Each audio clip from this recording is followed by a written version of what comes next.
You know what I wish I knew? And if I would have known this, I think it would have relieved so much pressure, is that you don't have to have the brand and your direction figured out in the beginning. You just need to start. As a coach and somebody who started very incognito, I barely had a practice and a functioning group of people who wanted to work with me in the beginning. It was just people saw that I was intuitive and I was capable of connecting and really helping people on navigating their life. You know, behavioral sciences degrees help. I thought that doing some sort of maybe new age spiritual work was the way to go. I didn't have the brand figured out. I didn't know what I was. And not to say that that's a bad thing. I don't want to shit on anybody who's doing that, but I didn't tap in nor connect to the fact that I build high performing people. I am that. I build that. And I want you to know that this overnight pressure you feel to have it all figured out is just pressure that you're creating in your mind. You don't, because you have to start somewhere in order to get to that place where you build the confidence to say, this is exactly who I am, this is exactly what I want, and this is exactly where I'm going. Yeah, now I have a very limited practice where I only take a specific group of 10 people because that is how much my therapies are and what they can do.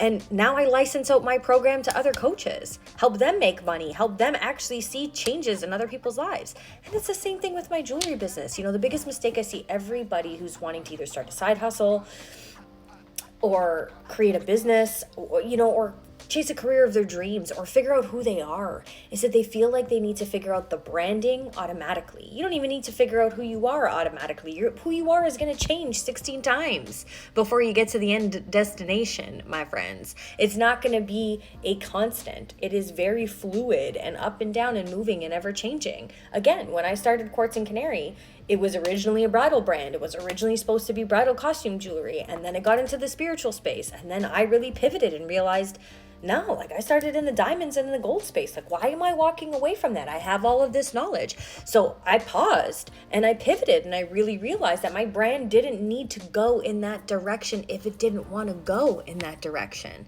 And I could change it because now knowing who I am, this evolved person 8 years later, it's a different story.